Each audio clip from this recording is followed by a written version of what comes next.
মা আসবো? নির্ঝরের মা বলল। হ্যাঁ।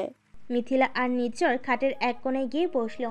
মিথিলা তার শাশুড়ির হাত ধরেই বলল, মা বাবা, আপনারা কি আমার উপর রাগ করেছেন? মিথিলার শাশুড়ি মিথিলার গালে আলতো করে হাত দিয়ে বলল, না রে মা, তোর উপর কেন রাগ করবো বল?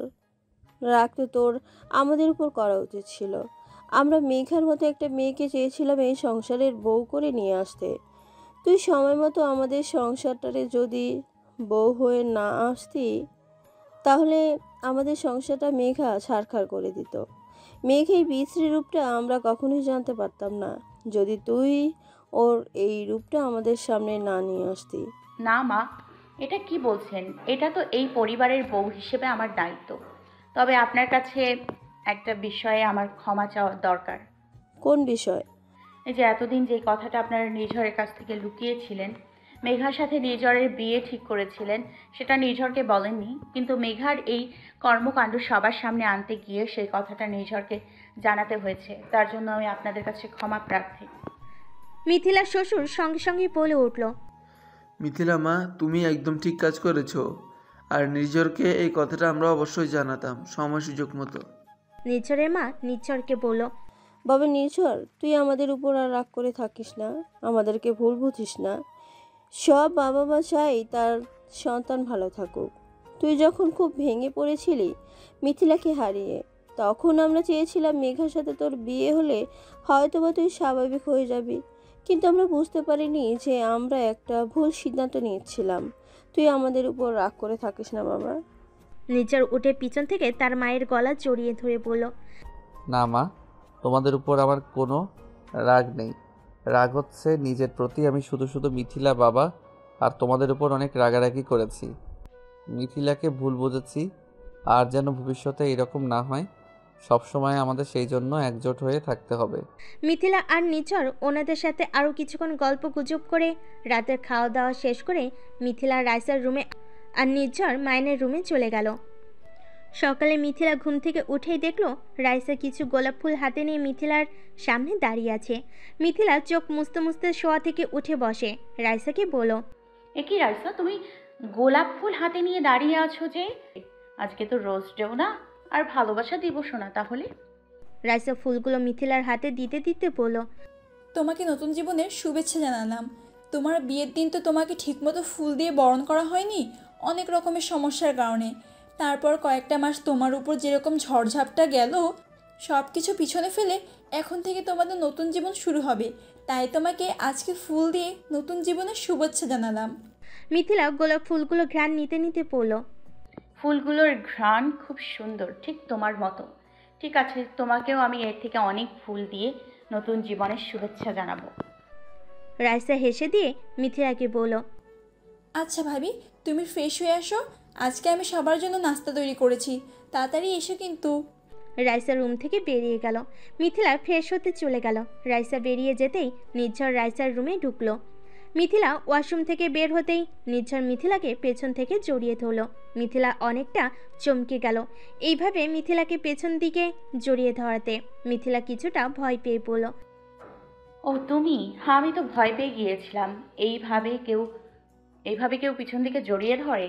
ভয় পেয়ে যদি মরে যেতাম। নির্ঝর মিথিলাকে নিজের দিকে ফিরিয়ে মিথিলার ঠোঁটে আঙ্গুল দিয়ে বলল, না, একদম না। এই কথা তোমার মুখে যেন আমি আর কোনো দিনও না শুনি। তুমি আমার হৃৎপিণ্ড, আর আমার হৃৎপিণ্ডের কিছু হলে আমি কি করে বাঁচবো? হ্যাঁ মশাই, তুমি আমার হৃৎপিণ্ড, আমি তোমার হৃৎপিণ্ড। দুজন দুজনকে ছাড়া বাঁচা কোনোভাবেই সম্ভব নয়। মিথিলা নির্ঝরের কাছ থেকে নিজেকে ছাড়িয়ে নিয়ে চুলগুলো খুলে আয়নার সামনে দাঁড়িয়ে চুল মুছতে লাগলো। নির্ঝর মুগ্ধ চোখে তাকিয়ে আছে মিথিলার দিকে। তোমাকে দেখে তো আমার নেশা লেগে যাচ্ছে মিথিলা। নির্ঝর মিথিলার কানে ফিসফিসিয়ে বলল, তোমাকে খুব আদর করতে ইচ্ছে করছে মিথিলা। মিথিলা নির্ঝরকে থামিয়ে দিয়ে বলল, না, এখন নয়, সবাই আমাদের জন্য নাস্তার টেবিলে অপেক্ষা করছে, চলো। নির্ঝর মিথিলাকে একটা লিপ কিস করে দুজনে নাস্তার টেবিলে চলে গেল। নাস্তা খেতে খেতে মিথিলা বলল, আচ্ছা, একটা কথা ছিল। মেঘা, ফুপা আর ফুপি এই বাসা থেকে চলে যাবার পরে আর ওদের একটাও খবর নেওয়া হয়নি। ফুপা আর ফুপি, মেঘা কেমন আছে, ওদের একটা খবর নেওয়া দরকার না? সঙ্গে সঙ্গে নির্ঝর বলে উঠল, খবরদার মিথিলা, ওই বাড়িতে তুমি একটাও ফোন দেবে না। নির্ঝর সবার উদ্দেশ্যে বলল। মা, বাবা আর রাইসা সবাই শুনে রাখো, মেঘা যেন কোনোদিন এই বাড়িতে পাও না ফেলে। ফুপা আর ফুপি আসুক, আমার কোনো সমস্যা নেই, কিন্তু মেঘা যেন কোনোদিনও এই বাড়িতে না আসে। আর মেঘার সাথে কেউ কোনো রকম যোগাযোগ রাখার চেষ্টাও করবে না। কিন্তু মিথিলার মনটা খচখচ করছে। মিথিলার খুব ইচ্ছে করছিল মেঘার একটা খবর নিতে। মেঘা যতই খারাপ হোক, মিথিলা তো আর মেঘার মতো মনুষ্যত্বহীন নয়। তাই মিথিলা মেঘার খবর না নিয়ে থাকতে পারছে না। আর মেঘার সঙ্গে কথা বলে মেঘার মাইন্ডটা একটু হলেও বুঝতে পারতো মিথিলা যে মেঘার মনের মধ্যে আর কোনো শয়তানি কুবুদ্ধি চলছে কিনা। নাস্তা শেষ করে মিথিলা রুমে ঢুকতে যাবে, কিন্তু রুমে ঢুকতে পারলো না। মিথিলা অনেক চেষ্টা করেও রুমটা খুলতে পারলো না। পরক্ষণে মিথিলা বুঝতে পারলো রুমটা হয়তো কেউ লক করে রেখেছে। মিথিলা রাইসার কাছে যেই পড়ল। রাইসা, আমাদের রুমটা কেন যেন খুলছে না, তুমি কি জানো কিছু? রাইসা উত্তরেই পড়ল। হ্যাঁ জানি তো, এই রুম এখন খুলবে না, কারণ ওই রুম আমি লক করে রেখেছি। মিথিলা কিছুটা আশ্চর্য হয়ে রাইসাকে জিজ্ঞেস করলো। কেন রাইসা? রুম লক করা থাকলে আমি কোথায় থাকবো? রাইসা মিথিলার দুই গালে হাত দিয়ে পড়ল। সমস্যা কি? তুমি আমার রুমে থাকবে, তোমার রুমের লক খোলা না পর্যন্ত তুমি আমার রুমেই থাকবে। আর হ্যাঁ, তোমার রুম লক করা কেন সেটা সারপ্রাইজ, এখন বলা যাবে না, অপেক্ষা করো, জানতে পারবে। মিথিলা ভাবছে সারপ্রাইজ মানে রাইসা আবার কি সারপ্রাইজ রাখলো ওই রুমের মধ্যে। সন্ধ্যার দিকে মিথিলাকে সাজানোর জন্য পার্লার থেকে একটা মেয়েকে নিয়ে আসলো রাইসা ওর রুমে। ভাবি, এটা হলো রিনা আপু, অনেক সুন্দর করে সাজায়। আমাদের সামনে যে পার্লারটা আছে ওই পার্লারটা ওনার। উনি তোমাকে এখন সুন্দর করে সাজিয়ে দেবে, কোনো কথা জিজ্ঞেস করবে না, কোনো প্রশ্ন করবে না, চুপচাপ সেজে নাও লক্ষ্মী মেয়ের মতো, আমি আসছি। কথাটা বলেই রাইসা ওর রুমে চলে গেল। মিথিলা রাইসার যাওয়ার দিকে তাকিয়ে ভাবছে, কিছুই বুঝতে পারছে না রাইসা আসলে কি করতে চাচ্ছে। তারপর রিনা মিথিলাকে সুন্দর করে সাজাতে লাগলো। সাজানোর শেষে রিনা মিথিলাকে ড্রেসিং টেবিলের আয়নার সামনে দাঁড় করালো। মিথিলা দেখলো তাকে একদম নতুন বইয়ের মতো করে সাজিয়েছে। রিনা মিথিলাকে প্রশ্ন করলো। ম্যাম, আপনার কি লুকিংটা পছন্দ হয়েছে? সাজানোটা ঠিকঠাক হয়েছে নাকি আর কোনো জায়গায় টাচ আপ করতে হবে? একটু দেখে আমাকে বলুন। মিথিলা উত্তরে বলল। না আপু, অনেক সুন্দর সাজানো হয়েছে, আমার অনেক পছন্দ হয়েছে, তোমাকে অনেক ধন্যবাদ আপু। রিনা মিথিলাকে সাজানো শেষে চলে গেল। মিথিলার ভালো লাগছে না। অনেকক্ষণ যাবৎ রুমে একে একে বসে আছে। রাইসা পিছন থেকে এসে মিথিলার দু চোখে হাত দিয়ে মিথিলাকে বলল। ভাবি, কোনো কথা বলবে না, আমি শুধু যেখানে নিয়ে যাব আমার সঙ্গে যাবে, চলো। রাইসা মিথিলাকে একটা রুমের মধ্যে নিয়ে মিথিলার চোখ থেকে হাত সরিয়ে ফেল। মিথিলার চোখ থেকে হাত সরাতেই মিথিলা চরমভাবে অবাক হয়ে রুমের দিকে হা হয়ে তাকিয়ে রইল। তাদের রুমটা এত সুন্দর করে সাজানো যা দেখে মিথিলা চোখ সরাতে পারছে না। মিথিলা ছলছল চোখে তাকিয়ে আছে রাইসার দিকে। রাইসা মিথিলাকে বলল। একদম না ভাবি, একটুও চোখে পানি ফেলবে না, তাহলে কিন্তু মেকআপ নষ্ট হয়ে যাবে। আর মেকআপ যদি নষ্ট হয়ে যায় তাহলে আমার ভাইটা আমার এত সুন্দর ভাবির এত সুন্দর সাজটা তো দেখতেই পারবে না। মিথিলা রাইসাকে জড়িয়ে ধরল। সত্যি রাইসা, আমি এটা কল্পনাও করতে পারিনি যে তুমি আমার জন্য এত কিছু ভেবে রেখেছো, এত কিছু করবে। রাইসা একটু হেসে বলল। এইসব প্ল্যানিং কিন্তু আমার নয়, তাহলে? এইসব প্ল্যানিং পুরোটাই ভাইয়ার।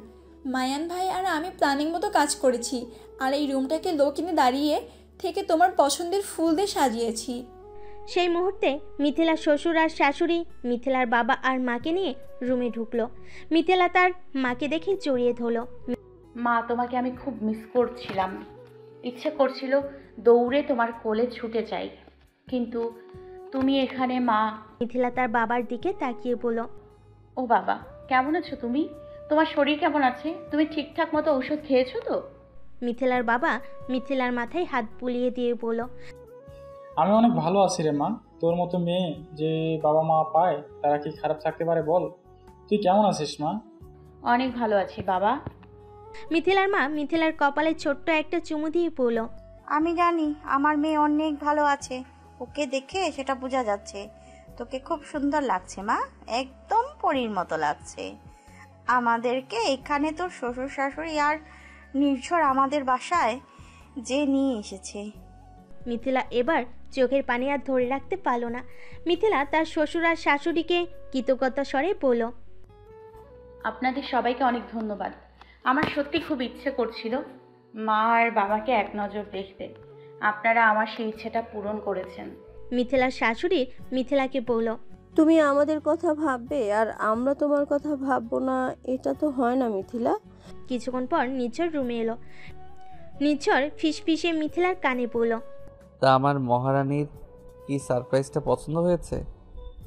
মনে আছে এরকম একটা বাসর ঘরের ছবি তুমি আমাকে আমার ইনবক্সে দিয়ে বলেছিলে এরকম একটা বাসর ঘর তোমার আমাদের বিয়ের পরে চাই?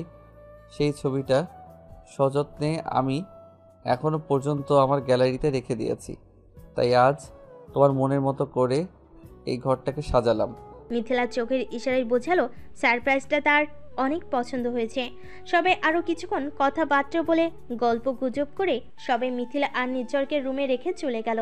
সবাই চলে যেতেই নির্ঝর রুমের দরজাটা আটকে দিল। সবাই চলে যেতেই মিথিলা নির্ঝরকে জড়িয়ে ধরল। সত্যি আমি খুব ভাগ্যবতী নির্ঝর, তোমার মতো একজন স্বামী আমি পেয়েছি। আমি তো ভুলেই গিয়েছিলাম এই কথাটা যে আমি তোমাকে এরকম একটা বাসর করে ছবি তোমাকে দিয়েছিলাম, এরকম একটা বাসর ঘরের ছবি তোমাকে দিয়েছিলাম। তুমি এখনো মনে রেখেছো? আমি তো ভাবতেই পারিনি যে তুমি এখনো সেটা মনে রাখবে। এক মুহূর্তের জন্য যাকে ভুলতে পারিনি, এক মুহূর্তের জন্য যাকে ছাড়া আমি ভালো থাকতে পারিনি, তার বলা প্রত্যেকটা কথা, প্রত্যেকটা স্মৃতি কি করে ভুলে যাব বলো? তারপর নির্ঝর মিথিলাকে কোলে তুলে নিল। এখন যেইভাবে আমি তোমাকে কোলে তুলে নিয়েছি ঠিক সেইভাবে আমি সুন্দর পুতুলের মতো ছোট্ট গুলুমুলু একটা রাজকুমারীকে কোলে নিয়ে ঘুরতে চাই। দেবে তো? মিথিলা লজ্জায় মুখ অন্যদিকে ঘুরিয়ে নিল। নির্ঝর মিথিলাকে বিছানায় শুয়ে দিল। মিথিলার কানের কাছে মুখ নিয়ে পড়ল, আজ আমার ভালোবাসায় তুমি আর তোমার ভালোবাসা আমি হারিয়ে যাব।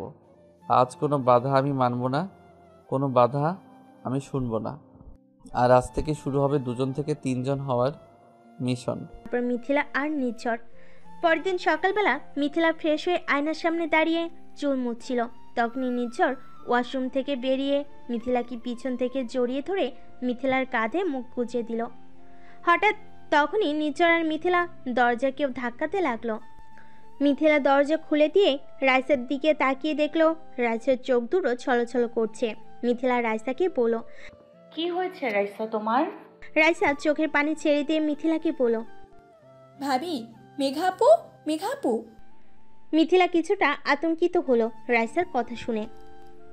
রাইসার চোখের পানি ছেড়ে দিয়ে বলল, ভাবি, মেঘা আপু গতকালকে রাত্রে হাতের শিরা কেটে সুইসাইড করতে গিয়েছিল।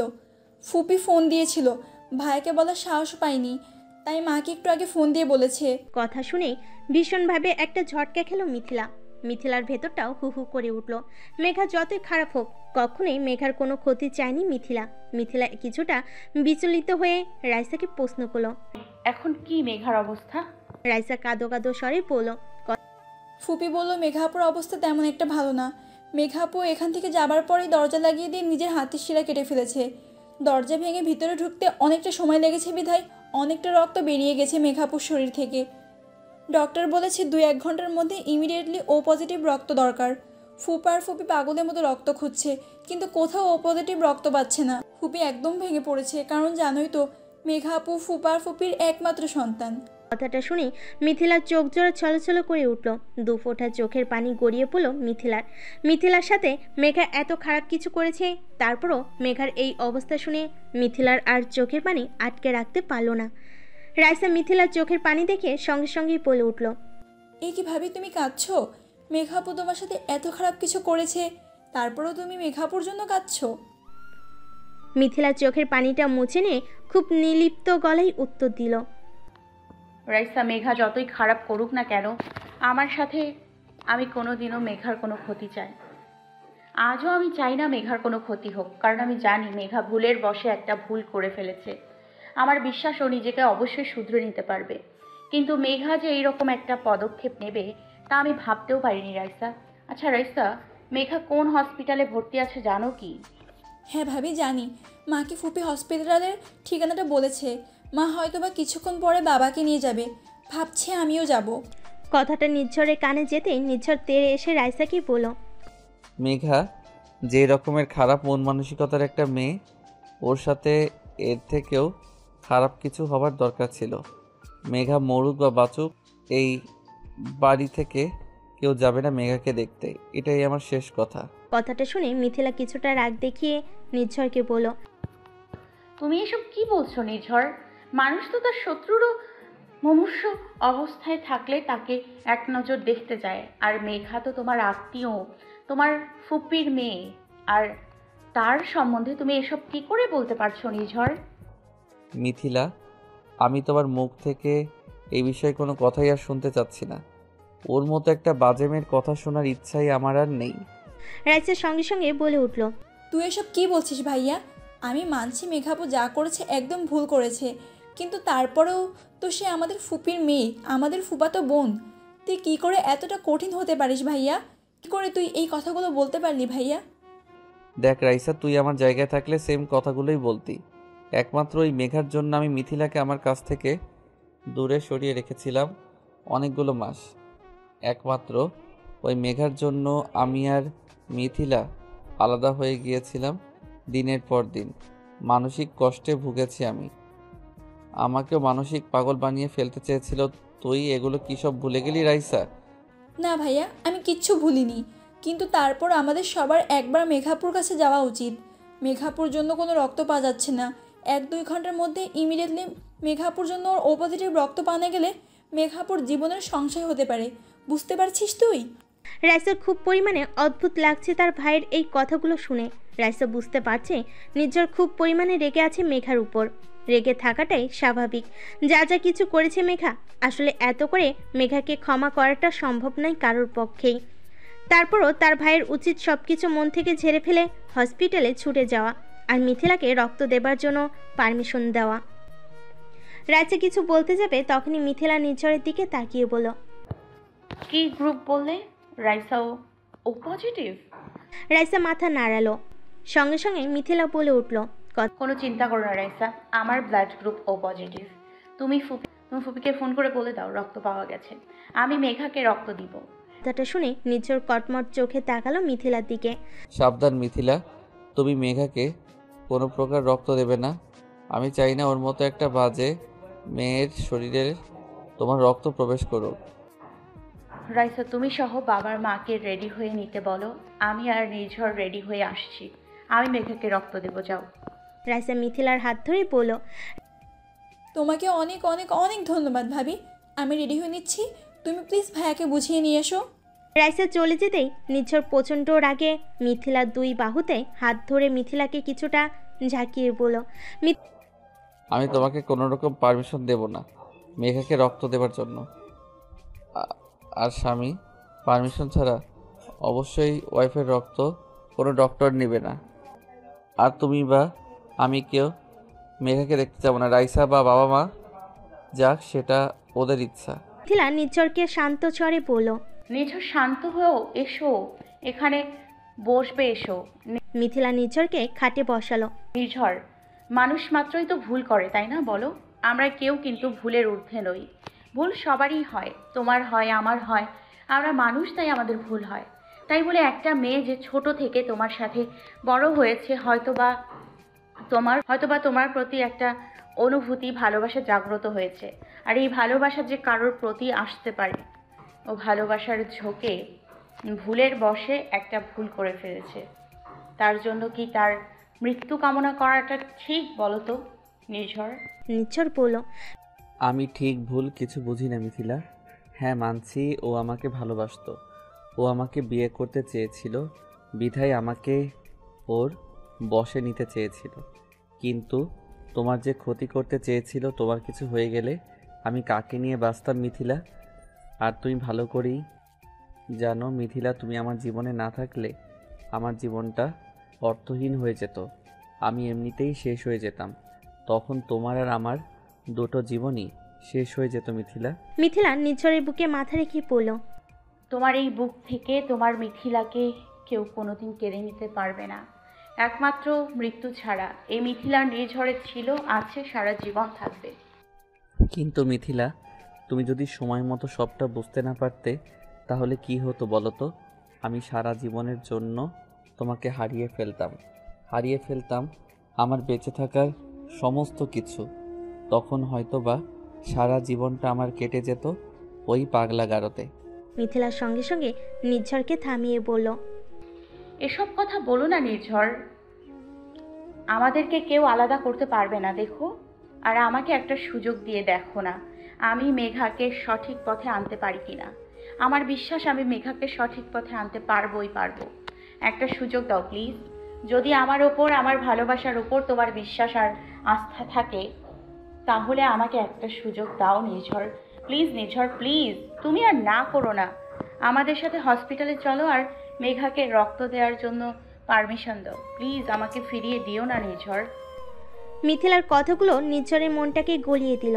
নির্ঝর আর রাগ করে থাকতে পারল না। নির্ঝর স্মিত কণ্ঠে বলল, ঠিক আছে মিথিলা, তুমি যখন বলছো আমি তোমার কথা মেনে নিলাম। তবে হ্যাঁ, ভবিষ্যতে যদি কখনো মেঘা দ্বিতীয়বার কোনো খারাপ কিছু করার চেষ্টাও করে তাহলে সারা জীবনের জন্য মেঘা এই পরিবার থেকে বিচ্ছিন্ন হয়ে যাবে। মিথিলা খুশি মনে নির্ঝরের গালে একটা চুমু দিয়ে বলল, এই তো আমার লক্ষ্মী বাবুটা, আমি তোমাকে কথা দিচ্ছি মেঘাকে আমি সঠিক পথে ফিরিয়ে আনবই। ওরা সবাই রেডি হয়ে হসপিটালের উদ্দেশ্যে চলে গেল। হসপিটালে সবাইকে দেখে কান্নায় ভেঙে পড়ল মেঘার মা। মিথিলা মেঘার মাকে সান্ত্বনা দিয়ে বলল, তুমি কেঁদো না ফুপি, মেঘার কিচ্ছু হবে না, আমরা তো আছি তোমার পাশে। মেঘার মা কাঁদতে কাঁদতে বলল, আমার মেয়েটা মরার মতন আইসিইউতে পড়ে আছে মিথিলা। গতকালকে তোমাদের এখান থেকে যাবার পরে তার নিজের রুমে দরজা আটকে দিয়ে হাতের শিরা কেটে ফেলেছে। অনেক ধাক্কাধাক্কি করেও যখন মেঘা তার দরজা খুলছিল না, আমরা দরজা ভেঙে দেখি মেঘা মাটিতে লুটিয়ে পড়ে আছে আর ওর হাত থেকে গড়গড় করে রক্ত ঝরছে। আমার মেয়েটার শরীর থেকে অনেক রক্ত ঝরে গেছে মিথিলা। ওর এখনও ও পজিটিভ রক্তের দরকার। আমরা অনেক খোঁজাখুঁজি করেও পাচ্ছি না। তোমার ফুপা পাগলের মতো রক্ত খুঁজে বেড়াচ্ছে, কিন্তু কোথাও ও পজিটিভ রক্ত খুঁজে পাচ্ছে না মিথিলা। মিথিলা মেঘার মায়ের হাত ধরে মেঘার মাকে অভয় দিয়ে বলল, ফুপি তুমি টেনশন করো না, আমার রক্ত পজিটিভ, আমি মেঘাকে রক্ত দিব। তুমি আমাকে ডক্টরের কাছে নিয়ে চলো। কথাটা শুনে মেঘার মা খুব খুশি হলো ঠিকই, কিন্তু পরক্ষণে নির্ঝরের দিকে তাকিয়ে দেখলো নির্ঝর অন্য দিকে তাকিয়ে আছে। নির্ঝরের মনে এখনো অনেক রাগ আর অভিমান বাসা বেঁধে আছে। মেঘার মা নির্ঝরের কাছে যেয়ে বলল, বাবা নির্ঝর, আমার আগে তোর বাবার বিয়ে হয়েছে। তুই যখন এই পৃথিবীতে এলি তোর মা কিছুই বুঝতো না। তোর মা তখন বয়সে অনেক ছোট ছিল। আমি তোকে অনেকগুলো মাস এই কোলে পিঠে করে বড় করেছি রে বাবা। আজ মেঘার একটা ভুলে এইভাবে তোর ফুপির দিক থেকে তুই মুখ ফিরিয়ে রেখেছিস নির্ঝর। এই ফুপির দিকে বুঝি আর তাকানো যায় না, তাই না রে? এখন তাকাবি বা কেন? এখন তো বড় হয়ে গেছিস, তাই না? এখন তো আর ফুপিকে দরকার নেই। মেঘার মায়ের এই কথাগুলো সরাসরি নির্ঝরের কলিজায় গিয়ে লাগলো। নির্ঝর আর চুপ থাকতে পারল না। সঙ্গে সঙ্গে নির্ঝর তার ফুপিকে জড়িয়ে ধরে বলল, তুমি এইভাবে কেন বলছো ফুপি? তুমিও যে আমার আরেকটা মা ফুপি। বিশ্বাস করো, তোমার উপর বা ফুপার উপর আমার কোনো রাগ নেই। আমার তো খুব রাগ হয়েছে মেঘার উপর, মেঘার কর্মকাণ্ডগুলোর উপর। না ফুপি, মেঘার কিছু হবে না। মিথিলা মেঘাকে রক্ত দেবে। মেঘার মা বলল, তুই তো একবার আইসিইউর জানালা দিয়ে দেখ আমার মেয়েটা কিভাবে মরার মতো করে পড়ে আছে রে নির্ঝর। ও তো আমার একমাত্র সন্তান। আমার যে আর কেউ নেই নির্ঝর। কাকে আঁকড়ে ধরে আমি বাঁচবো ওর কিছু হয়ে গেলে? সঙ্গে সঙ্গে নির্ঝর ওর ফুপিকে থামিয়ে দিয়ে বলল, না ফুপি, মেঘার কিছু হবে না। মিথিলা মেঘাকে রক্ত দেবে। সেই মুহূর্তে মেঘার বাবা শুকনো মুখে মেঘার মায়ের কাছে এসে বলল, আমরা মনে হয় আমাদের মেয়েটাকে আর বাঁচাতে পারলাম না। এত খুঁজেও কোথায় একটু ও পজিটিভ রক্ত পেলাম না মেঘার মা। মিথিলা পিছন থেকে এসে মেঘার বাবাকে বলল, ডক্টর, রক্ত জোগাড় হয়ে গেছে ফুপা। মিথিলার দিকে তাকিয়ে মেঘার বাবা বলল, এ কি, তোমরা কখন এসেছো? আমি আসলে তোমাদের খেয়ালই করিনি। আমি এতটা টেনশনের মধ্যে আছি, আর তোমরা রক্ত কোথা থেকে জোগাড় করলে? আমি তো এত দৌড়দৌড়ি করেও এক ফোঁটা রক্তও জোগাড় করতে পারলাম না। মিথিলা একটু হেসে বলল, চিন্তা করবে না ফুপা, আমার রক্তের গ্রুপ ও পজিটিভ, আমি রক্ত দিব মেঘাকে। সঙ্গে সঙ্গে মেঘার বাবা খুশি মনে মিথিলাকে বলে উঠল, সত্যি মিথিলা মা, তুমি রক্ত দিবে আমার মেঘামাকে? হ্যাঁ ফুপা, এখন তাড়াতাড়ি করে আমাকে ডক্টরের কাছে নিয়ে চলুন। মিথিলা চলে যায় রক্ত দেবার জন্য। রক্ত দেওয়া শেষে ডক্টর এসে সবাইকে বলল, মেঘা এখন সম্পূর্ণ আউট অফ ডেঞ্জার। তবে সময় মতো মিথিলা যদি রক্ত না দিত তাহলে জানি না মেঘাকে আমরা বাঁচাতে পারতাম কিনা। সত্যি মিথিলা সময় মতো মেঘাকে রক্ত দিয়ে একটা মানবতার পরিচয় দিয়েছে। নির্ঝর বলল, আচ্ছা ডক্টর, আমরা মেঘাকে কবে বাড়ি নিয়ে যেতে পারবো? পরশুদিন আপনারা ওকে বাড়ি নিয়ে চলে যেতে পারবেন, কারণ মেঘার এখনও জ্ঞান ফেরেনি। জ্ঞান ফিরতে এখনও কয়েক ঘন্টা সময় লাগবে। তার উপরে ওর ঘাটা একবার ড্রেসিং করে দিতে হবে। ড্রেসিং করলে মোটামুটি ঘাটা প্রায় শুকানোর পর্যায়ে চলে যাবে। সব মিলিয়ে আজকে আর কালকে পর্যন্ত সময় লাগবে। পরশুদিন ওকে বাড়ি নিয়ে চলে যেতে পারবেন।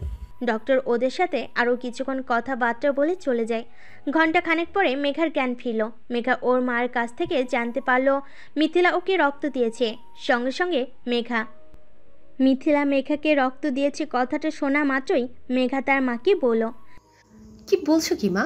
মিথিলা ভাবি আমাকে রক্ত দিয়েছে। মেঘার মা মাথা নাড়িয়ে হ্যাঁ সূচক জবাব দিল।